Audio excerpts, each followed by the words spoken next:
Hi everybody, welcome back to our Honey series. I'm Dylan Shields, project coordinator here at Honey, and this is Gina Mankey. I'm an outreach specialist for the Honey program, and today we're going to be working in the kitchen.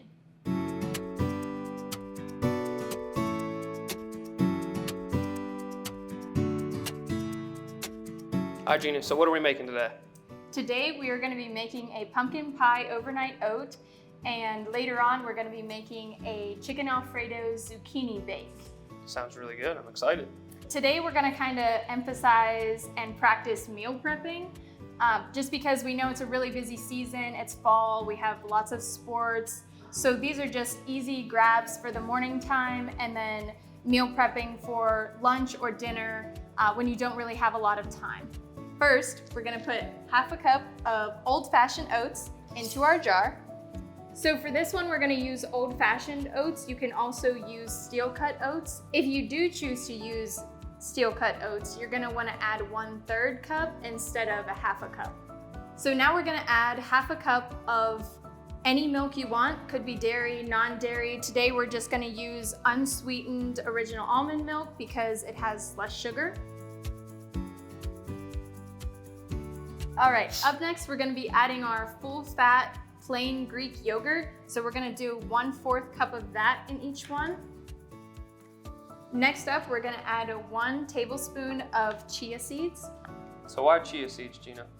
So chia seeds will add a lot more protein to this, and they kind of swell up whenever they get wet, so it'll be more creamy. Okay, now we're gonna do 1 to 2 tablespoons of 100% pure pumpkin puree.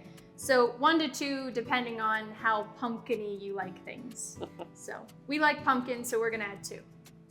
If you don't like pumpkin, you could use almond butter, peanut butter, fruit, any kind of fruit if you wanna put that in with it or add it later.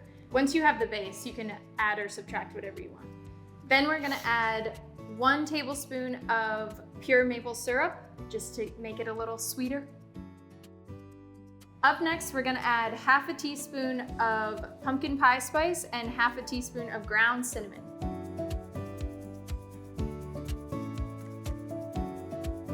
Now we're gonna give it a good stir and put it in for overnight or a few hours. So lucky for Dylan, I did this morning so he can give it a try. Some topping options, we have sliced almonds, chopped walnuts, a little bit of dark chocolate, and then coconut non-dairy whipped topping, which I was just really excited to try. All right, what would you recommend, Gina? Personally, I would recommend just the whipped topping. Okay. But if For like a traditional pumpkin pie? Yeah. Okay, we'll try that.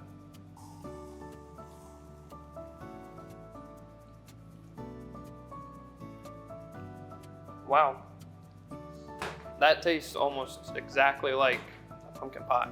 That's perfect on the go. Can meal prep these for the whole week. Wow. This is a blind reaction. He did not try this beforehand. It's so good I went for a second bite. That's really good.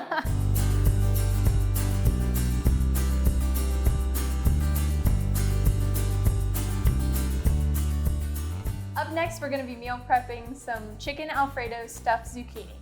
So first, we're gonna cut our zucchinis long ways and scoop out all the guts.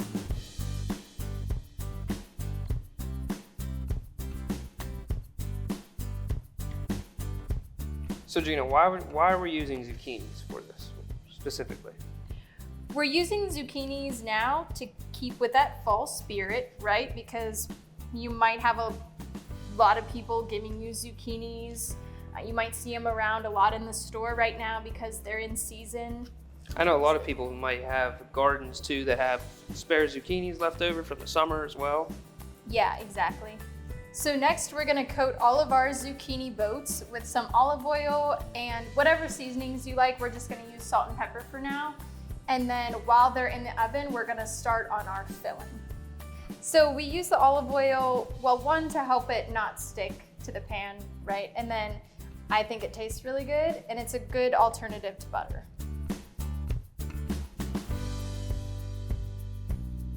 So now we're just gonna put them face down on the sheet, and we're gonna cook them at 350 for about 5 to 10 minutes. All right, so now we're gonna work on our cheese sauce. So we're gonna start by adding 1/3 cup of Greek yogurt.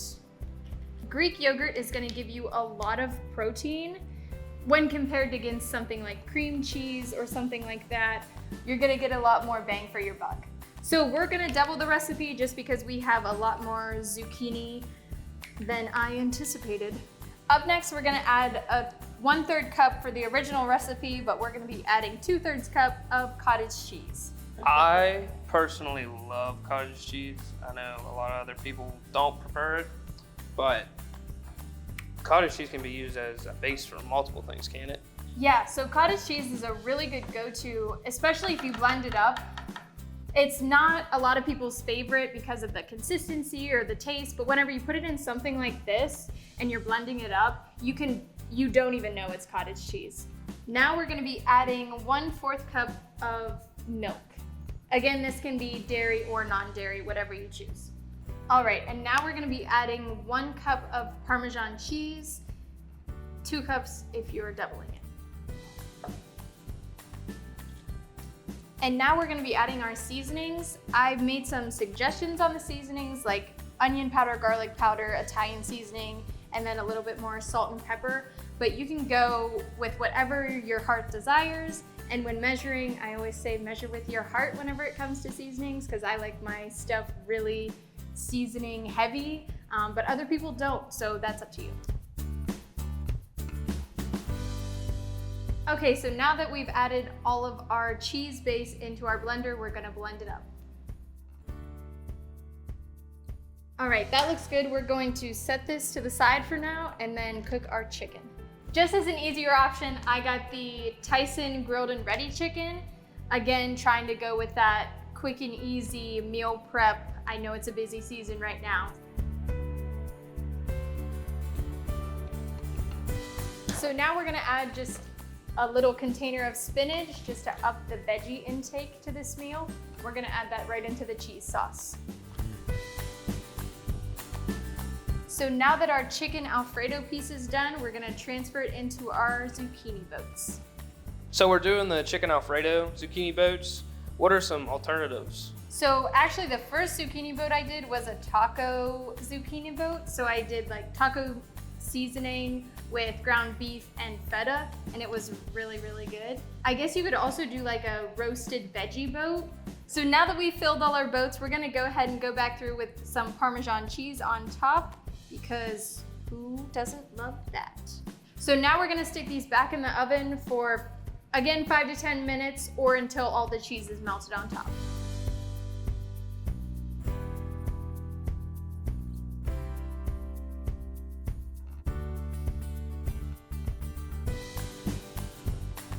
Ready? Yep. Cheers.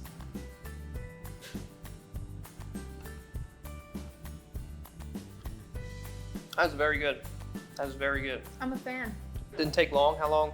Roughly an hour. Yeah, maybe an hour. And then the good thing about this is if you make a lot like this, if you have a big family, or if you want to meal prep for some lunch and dinners, I don't recommend going past 3 days with that, just because you get tired of the taste and the food starts to go bad. If it, like you said, for meal prepping through the week and such, I would recommend putting it in the oven, I feel, to reheat it rather than putting it in a microwave and make it soggy. Oven, I feel, be able to toast it and give it the same consistency. That's pretty good, if I do say so myself. Thank you guys for joining us for the honey series. Please leave any comments or concerns below the video, and we will talk to you guys soon.